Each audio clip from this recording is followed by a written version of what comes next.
Okay, here we are again with Mom and Dad. It's January 17th and 2019, and we're here at the farm. And so we've been telling a few stories. We've got another one coming up. This one we're just going to call the Creamery. Okay. Okay. The Meridian had a creamery that Challenge Butter was the company that owned it, and it still is on the market. Challenge Butter. Butter is anyway, and that's where we sold our milk when we milked our cows. We had about 35 head of Holstein milk cows that we would milk morning and night, and we would send it in these. How many gallons is that? 5 gallon. Are they 5 gallon? 5, Maybe yeah. 6? Mm-hmm. The tall milk cans. That Milk cans, and and we would send them to the creamery, and we would order our butter and our milk by just putting a note on the cans, and it would, the next day when he brought the empty cans back, there the butter and things was. None of us drink milk because of my mother. She hated milk because of the taste. And I agree with her, and I never liked milk because of it. Neither do my brothers and sisters. And some of your kids. Because I could taste the smell of the cow. Yeah. In the milk, and so anyway, and partially because we didn't always take care of our milk. We were not grade A. We were grade B milk. We didn't have the facilities to be grade A, and so consequently, we didn't take care of the milk. So sometimes there were other items in the milk besides the milk. Not cleaning the udder as well enough or whatever. Anyway, like I mentioned on a previous video that we made, when anything major happened in Meridian, especially during school, all of us would rush there. And I remember this when one of the Challenge trucks having a load of actual butter and stuff. I can't remember cheese, but that could have been. But they did a lot of butter, and they did a lot of powdered milk in that factory in Meridian.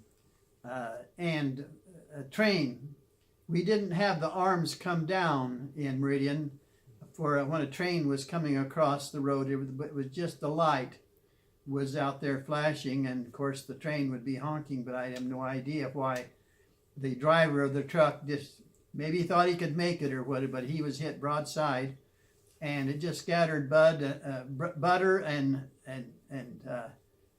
cheese and stuff like that all around down the track where it dragged that train.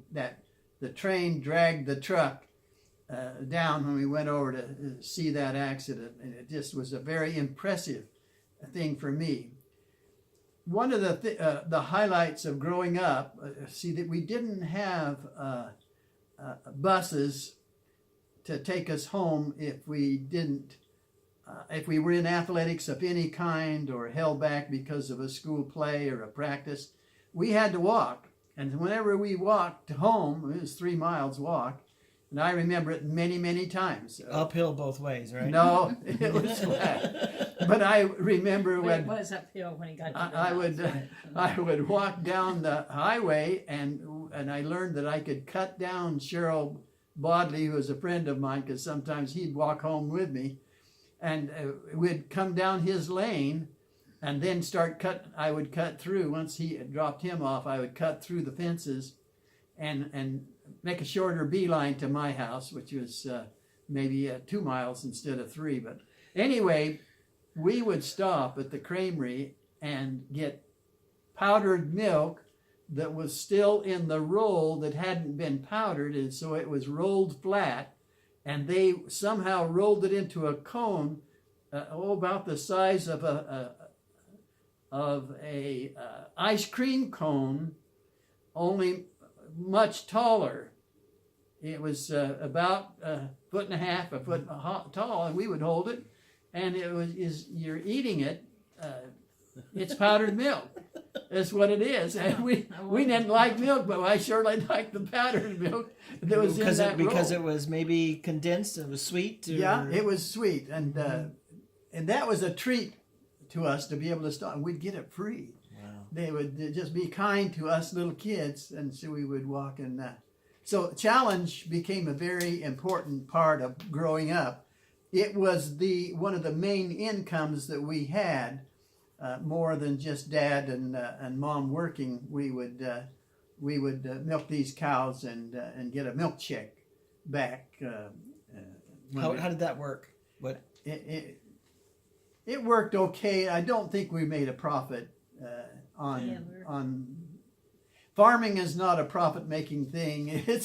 It's a way to raise kids, as Valley Water, because it gave us all work to do, jobs to do, things that we had to do. Had to milk those cows. Can we spend a little bit of time on Cheryl Bodley? I know that you've mentioned him several times over the years. That he was a good friend of yours. Cheryl Bodley and I were the closest of friends as we grew up. We started right off in the first grade, and we went all 12 years. And we kept in touch a little bit. And when I finished orthodontic school and decided to go to Meridian to set up my practice, again, I came across him a few times, even though he had moved to Montana. He became a painter. Because he was an artist. An artist. He was very, very good in grade school and high school of anything that had to do with art. And so I had him, I furnished him some pictures of the old farm and the barn and everything. And I said, can you paint this picture and put a couple of pheasants in it? Yeah. And he did that for us. And so that's one of our favorite pictures that we have in the home is growing up, hanging is one of Cheryl Bodley's pictures of these. The farmhouse or the barn with the couple, the rooster and the hen pheasant there in the field. And the canal and everything. Yeah. So it's a beautiful picture. And Cheryl Bodley is still living today up in Montana. He was a member of the church. And he's a member of the church, whereas some of the others that we became friends with, like John Vostrez and so, were not members of the church. But Elwyn Ross was not a member of the church, and the three of us were just, and John Vostrez was the fourth one. Anyway, these are great classmates that we had. Let's just as an aside, I don't know if it was Cheryl Bodley's brother or a cousin, but Merlin Bodley was a teacher at Meridian when I was in school there. That's his younger brother. It's his younger brother. Okay, yeah. His brother then became an English teacher there at Meridian. He taught me in junior high, high school. If you're leaving Meridian and following Highway 30 there, it's the very first road to the left. The old Cuna Highway called it. You turn left on the Cuna Highway and go south. And if you're going to our place, it's a full mile before you turn right and go over. And Cheryl Bodley's lane is exactly halfway, and you turn right down his lane. So going out of Meridian on the Cuna Highway, which I think, that's to the time for two. Yeah, that's a big highway now. Yeah, right. You would go out to how far? What was the main road that you would go right on? 10 miles. Was it Was it Victory? Victory. Or, Was it Victory? No, Victory is too far. Okay, it's one too far. It's the one further back. Just back, and then you'd go out to 10 Mile, and then isn't that right? You go out to 10 Mile. That's you guys were on. Weren't you on 10 Mile? Victory. Let's see, Victory. I can't remember. It's the same one now that the temple is on, the Meridian Temple. Well, no, that's on the other side. It's on the other side, but that's the same one that goes past our house. Okay. All right. Yeah. That's great. Okay.